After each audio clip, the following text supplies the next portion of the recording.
is no death. It is only a transition to a different sphere of consciousness. Carol Ann is not like those she's with. She is a living presence in their spiritual earthbound plane.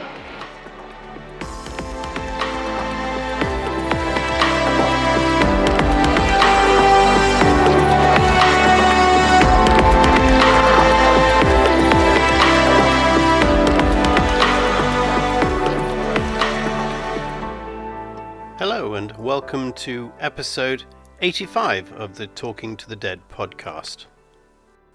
Today I found myself back in the graveyards. I'll explain that a little bit more when you hear me in the graveyard. But the graveyard that I was kind of feeling that I needed to visit is called the New Rodenkirchen Graveyard, or it's in Sūrth or the New Sūrth Graveyard. It's not far from where I live. Just to tell you a little bit about it, it's got a size of about 51,000 square meters. There are 5,770 grave sites there, and it's pretty old. I mean, it goes back to about 1890, but most of what you see now was laid out in 1941, so pretty much in the height of the Second World War. So that's where I am. And later on, I did actually find some rather strange feature in the graveyard, and I didn't really know what it was. It looked like hedges, and it looked almost like something that a horse might jump over, and there were about 3 of them. I've done my best to look up what it could be, and I can't find anything. So anyone who's listening who knows, please leave a comment or send me an email and tell me what it is exactly that I'm seeing there. So that's it for now. Here's the episode.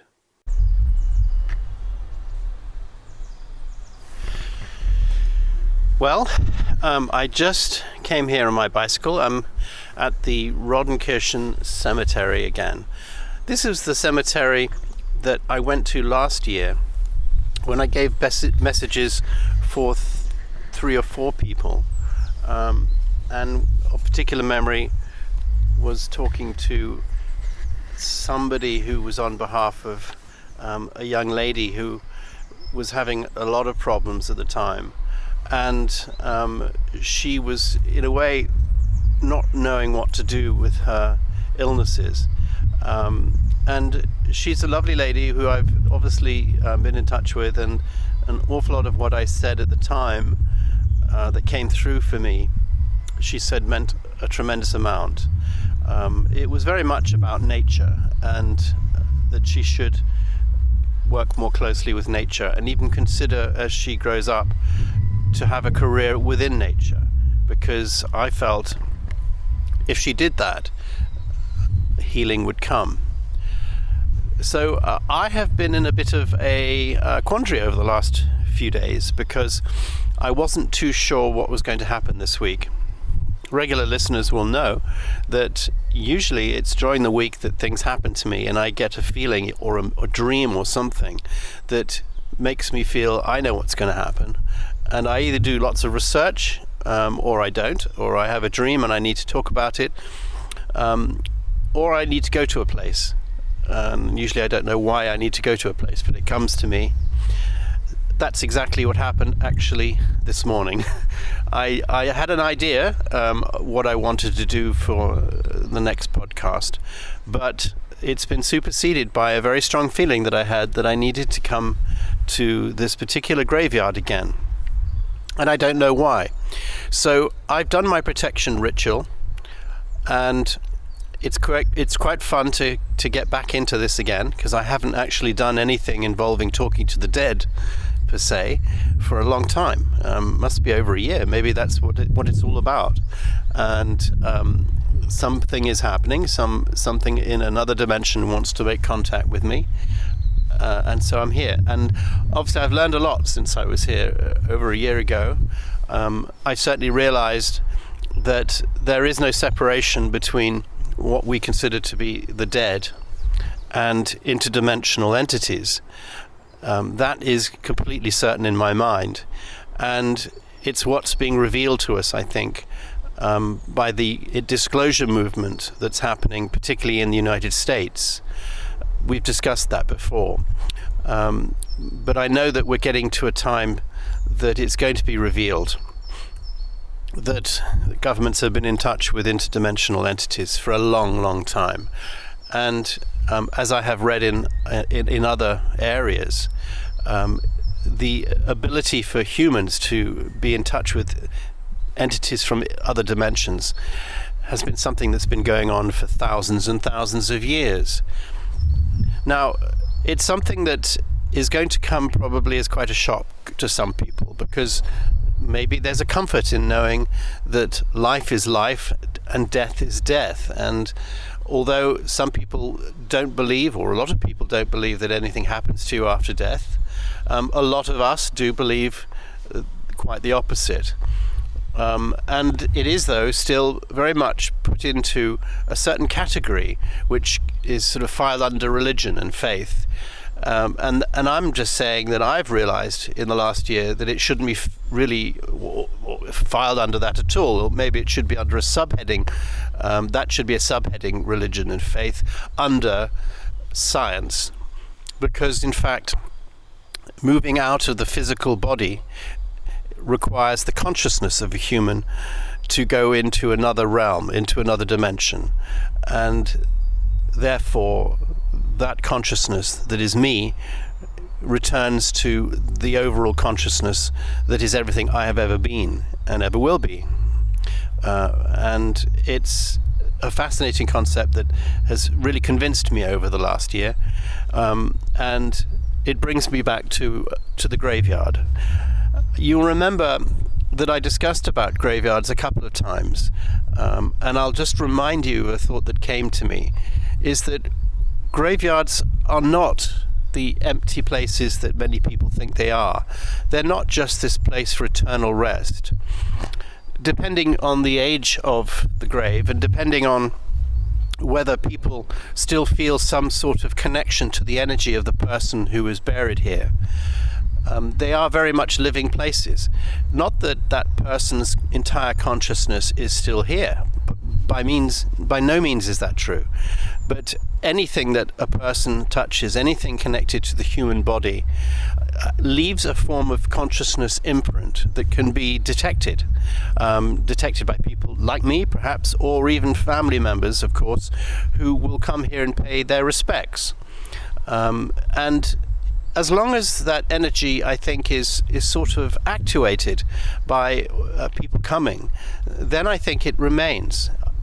If there is no interest and there's no reason for that energy to be used, it becomes like the muscle that isn't used, and it withers away, eventually almost to nothing, as I found when I was making contact with Romans nearly 2 years ago now. And as you go back further and further in human history, it's almost impossible to make contact unless people have been trying to do that, or people have been remembering a particular person or in a particular place, and they've been constantly, if you like, topping up the energy supply, filling up that battery that basically takes consciousness energy. And if people keep doing that, as in the case of Jesus Christ and all the religious figures, then that energy is still very vital and is still reachable and still can assist or allow a person to be in contact with entities. Now, I have no idea the status of any of the graves here. I don't know anybody who was buried here. So I don't know whether any of the entities here have much energy left to share. I only know that my previous visit here, things happened. And maybe, again, we'll be lucky and it'll happen again. So I have done my protection rituals, and I apologize for all the noise in the background. I actually thought graveyards were quiet places, but it seems like there must be some sort of building work that's going on near here. We are obviously on the edge of Cologne. We're not in the center of Cologne, but next to houses and parks and industrial centers. So yes, it's just like most graveyards these days in an urban environment. It's a busy place, and there are people who are tending the graves. There's a whole bunch of workers I've seen who are having a morning meeting, because it's about 11:30 in the morning here.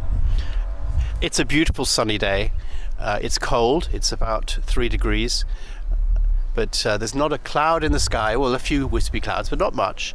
The trees, of course, are barren, but there's a warm winter sunshine that's coming through, and I've chosen a bench in the corner of the cemetery, probably in the eastmost corner, and I can look over woodland, and I can see some houses poking through on my left, and if I look to my right, it's the graveyard, and it's a beautiful graveyard. It's full of pine trees and different types of trees.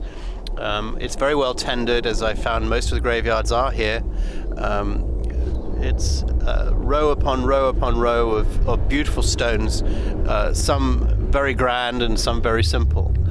People have planted flowers, or they've been attended to. So it's a lovely place, and I've done my protection rituals.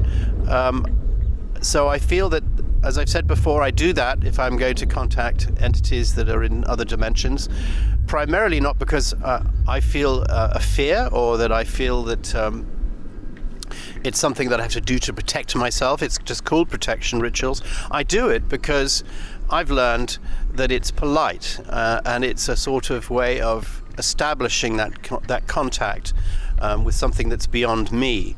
It's a way of asking the archangels to be there, and for me to recognize them as being there, and for my place in all of this cosmic waiting room to be acknowledged. I'm not worried, as you know, about devils or demons, because I've since learned that they are just amalgams of consciousness that have been reinforced by people's belief through centuries, and they can't do me any physical harm. In fact, nothing can do you physical harm apart from another human or yourself. And the only thing that it can do is potentially to affect you psychologically, just like I suppose voodoo does.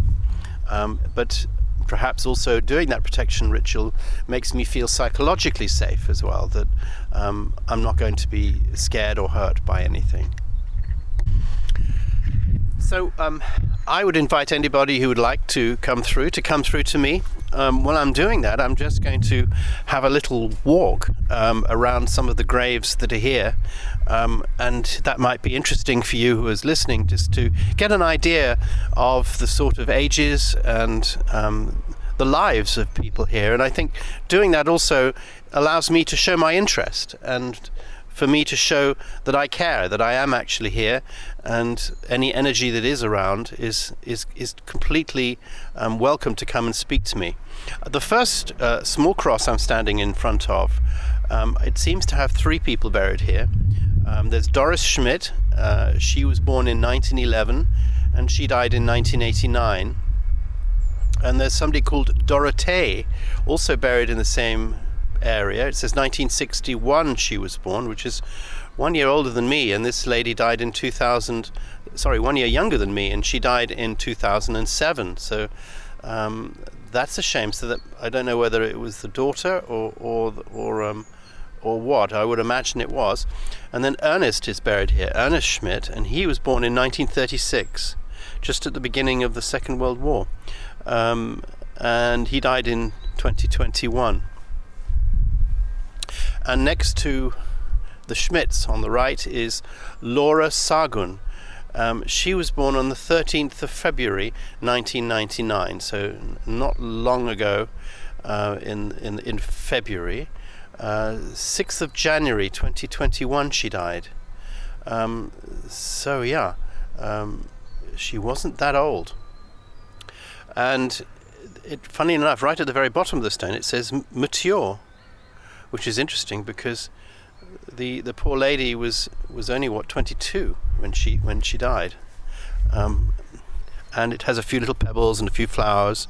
Wir vermissen dich, we miss you, which is lovely, I think. And I've got another one here. It's a slightly bigger stone, and it's got some interesting stone carvings and looking like little small stone city somebody's built with lots of pebbles all over the place. It's very pretty, and it's Ulig and Ilse Ulig, and that was 1903. I think it was the 1st of August or 11th of August. The stone's fading a bit to the 8th of July 1988. And Louis Hermann Friedrich Wilhelm is also here, as well as Julius. And moving along, we have Maria Neuhaus. She died in 1990. And a much more recent grave here. You can see that it's a wooden cross. There's lots of leaves, and there's pine leaves from like Christmas trees here laid across it, and the wooden cross is still very neat, and it's actually sitting on top of another grave which has got Milke Klaus 1939 to 1990. So I don't know if that's a father, maybe, but Ingrid, oh no, I imagine it's the wife, I'm sorry, because Ingrid was born in 1941, 19th of June, and died on the 4th of July 2025. So probably they're going to inscribe her name on Milke's Klaus grave soon. I've got another one here which is really, really big, and it says Aus Gottes Hand. I suppose that means in God's hands. In Gottes Hand. And it's Dr. Winfried Schmitz, 17th of April 1925 until the 8th of January 1990. Hannele Schmitz was here, born Begorbacher, 17th of April 24 to 2012. And so other graves, another one, Gerda, who died in 2020. Another doctor, Dr. Med Maria Ellinghaus-Kurt, died in 1990. And it goes on. So there are a lot of people here in this little corner. And I wonder why I was drawn to this little corner. Maybe somebody here wants to make contact with me. The first impressions that I'm getting is it's a person, and actually I feel it might be a doctor. But the impressions that have been given to me are being in a hurry, and always being in a hurry, and never having time, and always feeling that there are deadlines that need to be met, and a lot of stress, a lot of running around, a lot of probably panic as well. And this is the emotion that's coming through here. So somebody here clearly wants me to know, I feel, that it's not necessary to spend your life in this rushing around and constant level of stress. And you really need to pace yourself and take it more easy than you do. I don't know if that's a particular message for me, but that's the first thing that comes through. There's somebody here who likes ice and skiing, and they're showing me a beautiful snowy environment. It might be a town, maybe in this area that we have a big ski resort about 2 hours drive from here called Winterstadt, and this person is wanting me to see that and to see the snow covering the land and snow over the buildings and the ice, and this person obviously loved skiing and wants me to know that. Somebody here is drawing my attention towards the fence that encloses this cemetery, and right in front of me, as I'm sitting on this bench, roughly facing south, I can see that the fence has been broken and it's been cut, and I got a very strong feeling that somebody was trying to indicate to me escape, and how somebody did actually escape from a place and cut through a fence, and that kind of synchronicity there is something that's coming through. So whoever it was escaping, and maybe from a prison or something, was very important in that person's life. Sitting here at the bench, I feel I'm being called over to another row, so I'll just leave my bicycle here and I'll walk just a little bit down here, and I'm not sure whether I should turn left or right. I think I need to turn right. Let me see. And as I'm turning right, I'm in a clearing right at the edge of the graveyard. It looks to be probably an area that is yet to be populated with graves, and if I turn right again, I'm suddenly with some older graves, and I've got some people who died here in 2004, and the most interesting grave, it's just a white slab with like a sort of star cut out of it. There's just a hole through it. It's the most interesting grave, very, very architecturally interesting. And another one which looks like a sort of a twisted grave with two heads. And here's one at the top, which is very interesting. It's Krista, who was born in 32 and died in 2005, and Philip, which is my name but with two P's. He was born in 1920 and died in 2007, and their name is Reitzel. And for some reason I've been drawn to this particular area, and I don't know why. Yes, definitely these three graves are calling to me. I've taken a picture of them even, so I'll put that as the podcast picture so you can see what I mean. But they're very interesting in their design, and I felt extremely drawn here. Now the one in front of me, the white slab with the cut-out sort of star with a circle in the middle, I can hardly read the name. It looks like Hilo Moskop. And the one to its left, which is the sort of the twisted looking people with the heads, it's a very interesting design, has the name Peter and then on the side Patton. Maybe that's the interesting thing, and maybe I'm being drawn here because maybe this guy was English and he's wanting to talk to me. I'm coming here now and touching the stone, and I wonder what's happening here. Yes, I think without doubt, I think he's very interested. What the energy that's here is very attracted to my English accent, I think, which is probably, yes, I'm being told is very unusual because most of the people here would be German, and most of the people who visit here are German, and he's particularly interested in my Englishness. Yes, I'm getting a message now. I feel this comes from Peter.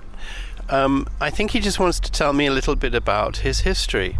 And he's telling me that he was a British soldier who came to Cologne.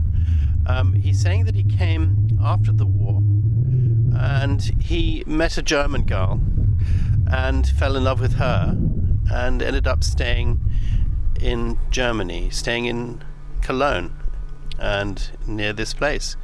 And he's telling me that his wife is still alive, and the actual stone here was designed to look like intertwined couple, but it's ready, of course, for the point that his wife dies and joins him. But at the moment, she's not here. And in fact, he's drawing me to attention to another square plate in the ground just above his, which hasn't got any inscription in it yet, which is ready for him. And there's another one slightly to the right of that, which is also bare, which is ready for their daughter, he's telling me, who is also alive. So the mother and the daughter are still alive, and he died in 2007. So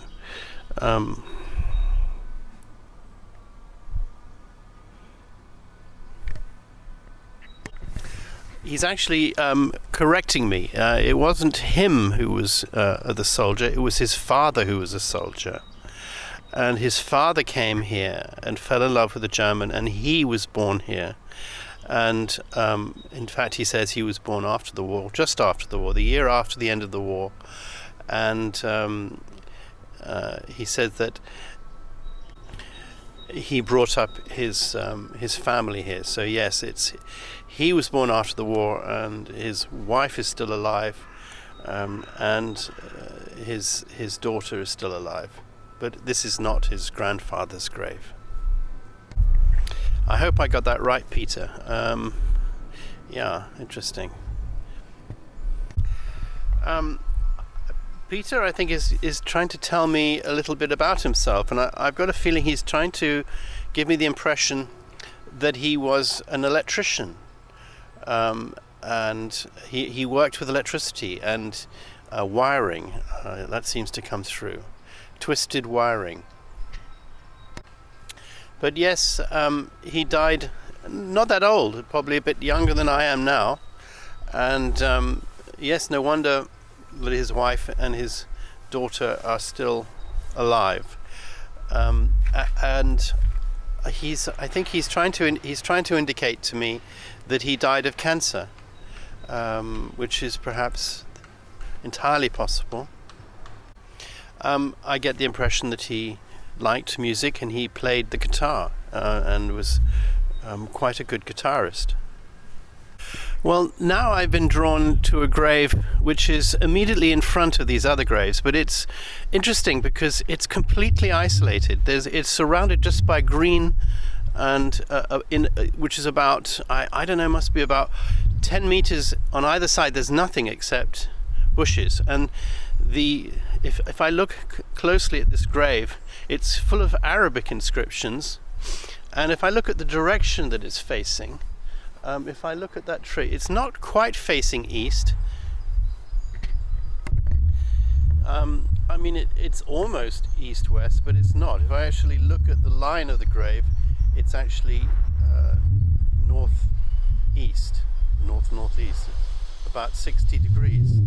So I don't know what's at 60 degrees east, but it seems to me that it's been done there properly for that reason.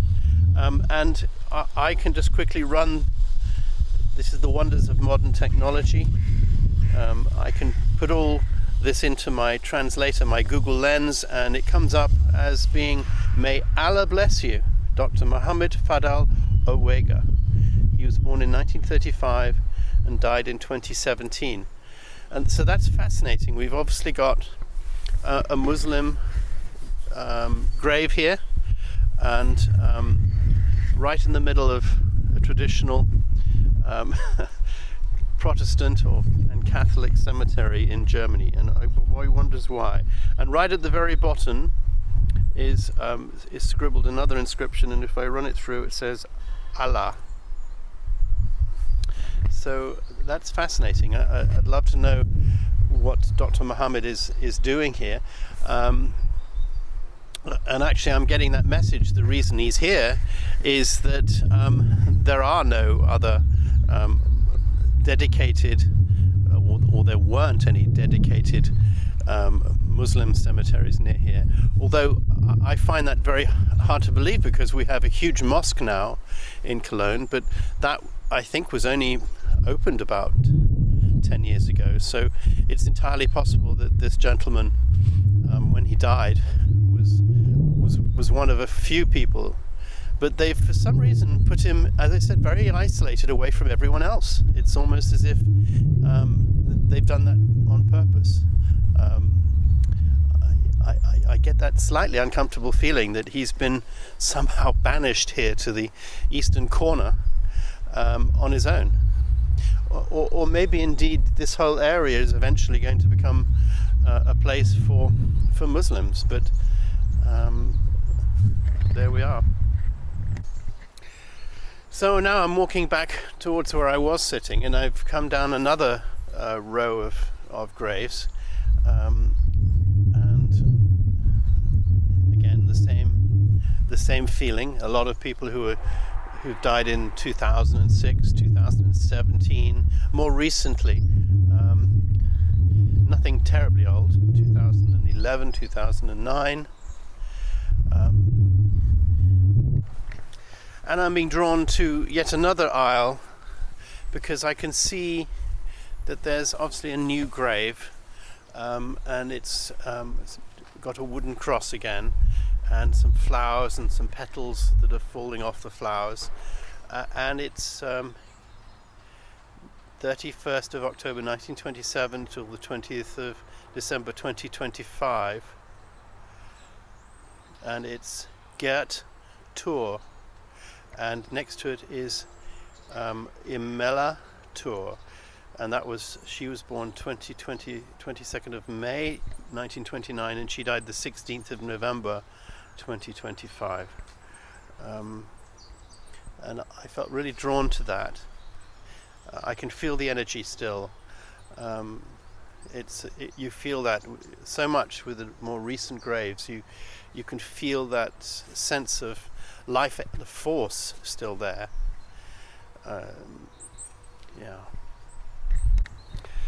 So now I feel like I need to move along a little bit further. So I'm walking along the path. You'll probably even hear my bicycle clicking in the background. And I'm moving from the east corner more towards the north now. And I'm walking along a well-maintained path. And I feel like I need to get more into the center here, because right at the center there are these long hedges. They look like horse jumps from the Grand National or something. And there's like 1, 2, 3 of them, and there's nothing in the middle at all except mole holes.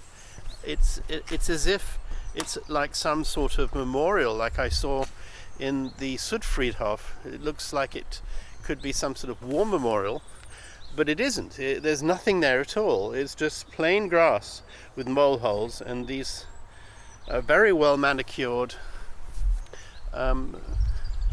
hedges. And I'm intrigued as to what this is all about.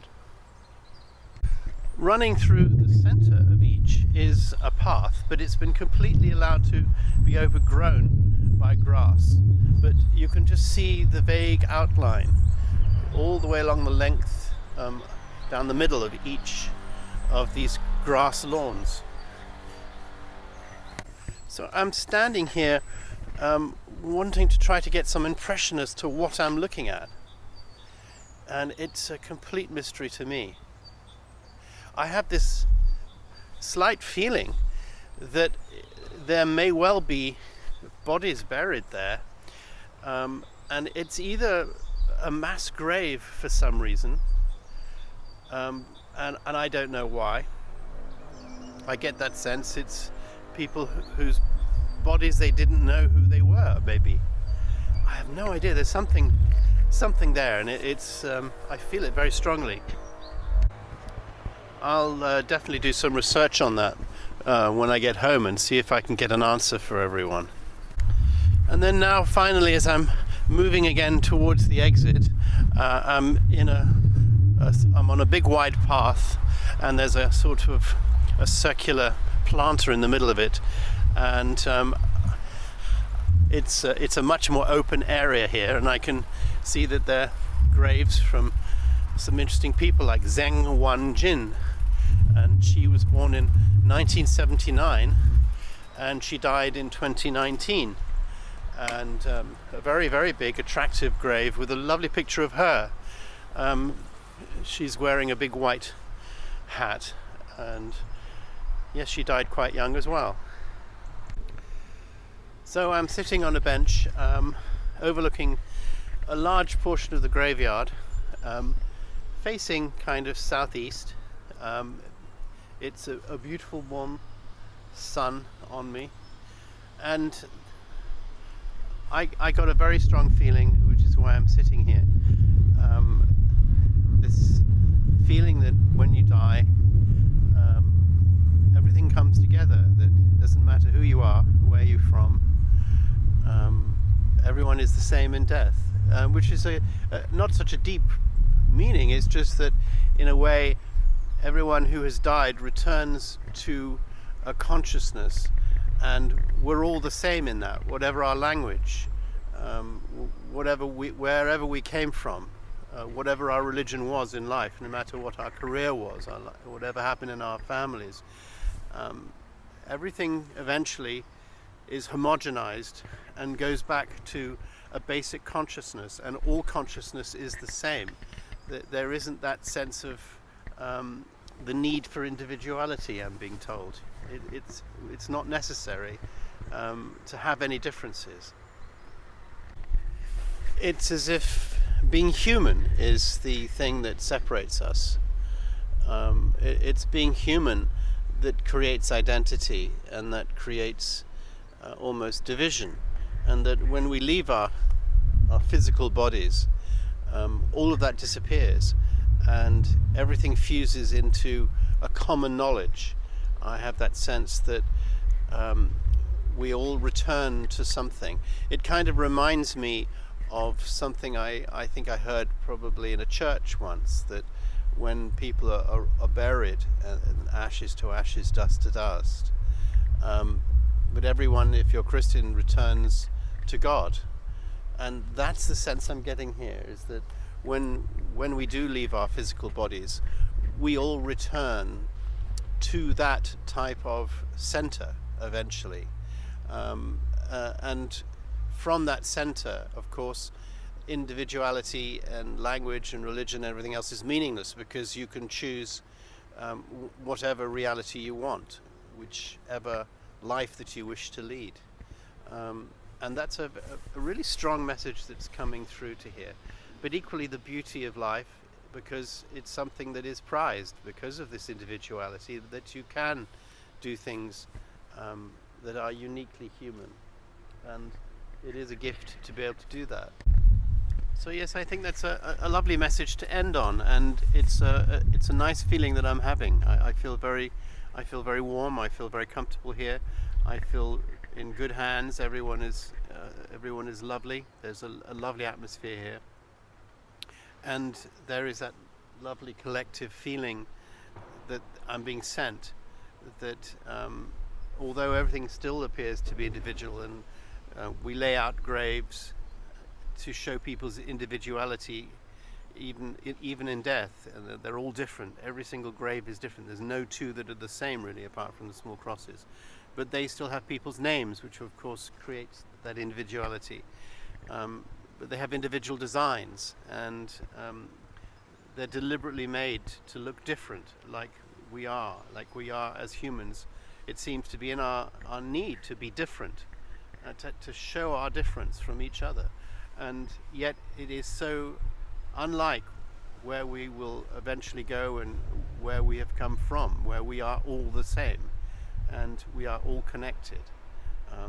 And so I think that's the most beautiful way to end today's podcast.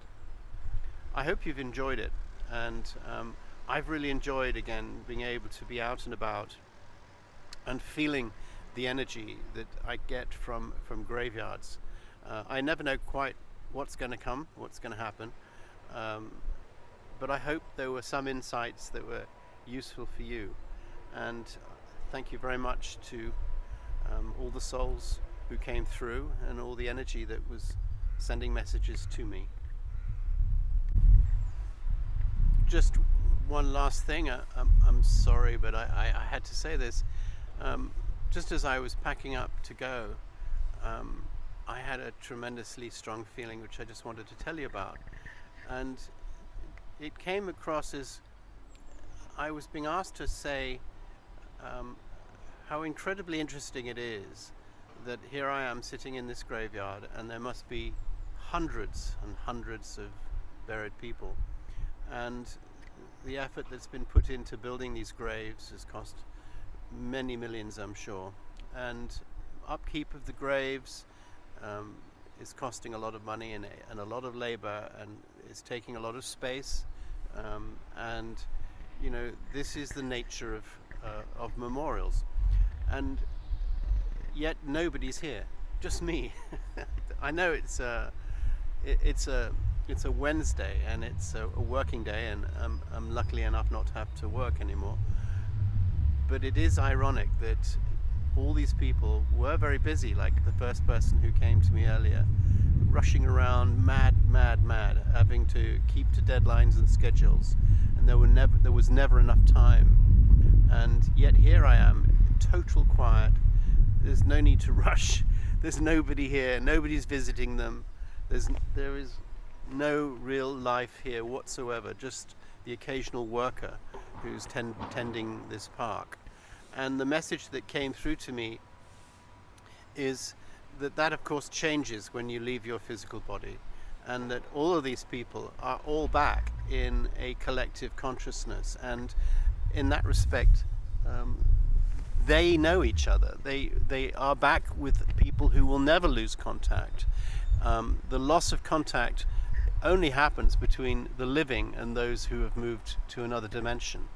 That contact can be maintained, and you can make contact, but it's important, this message is telling me to emphasize that this type of death that I'm looking around at the moment, the graveyard, is just a human interpretation of what death is, and it's not what death is, because there is no death. There is no separation. The separation only exists during life. And for all of you who've lost someone, I think that's also a lovely message to end on. Thank you.